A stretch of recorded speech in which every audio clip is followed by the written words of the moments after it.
Binigyang pugay ng pamunuan ng Philippine National Police ang mga tauhan nitong tumindig upang magkaroon ng mapayapa at tapat na halalan. Ilang technical at logistic issues agad na inaksyonan naman ng PNP. Si J. Mark Dagala ng Radyo Pilipinas sa Balitang Pambansa. Mark? Princess, kinilala at binigyang pugay ng liderato ng Philippine National Police ang mga tauhan nito, gayon din ang mga katuwang nilang ahensya ng pamahalaan na nagpamalas ng dedikasyon at pagtugon sa tawag ng tungkulin para sa Hatol ng Bayan 2025.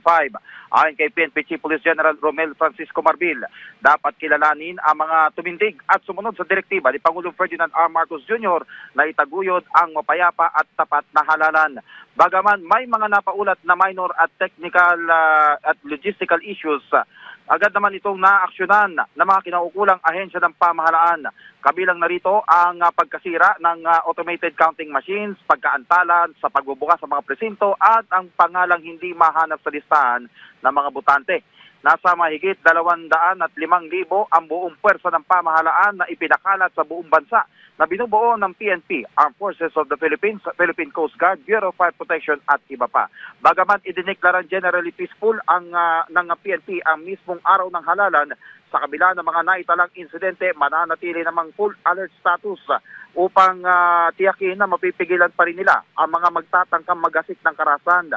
Sa pinakahuling datos, alas 8 ng kagabi ay nakapagtala sila ng 52 insidente ng karahasan sa buong bansa, kung saan pinakamarami rito ang pamamaril na nasa 12, habang nasa 26 naman ang naitalang insidente ng hinihinalang may kaugnayan sa halalan, kung saan 7 rito ang naisama sa violent category, habang nasa 19 naman ang kabilang sa non-violent category.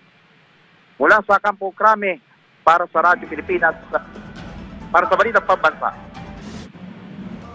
Maraming salamat, J. Mark Dagala ng Radyo Pilipinas.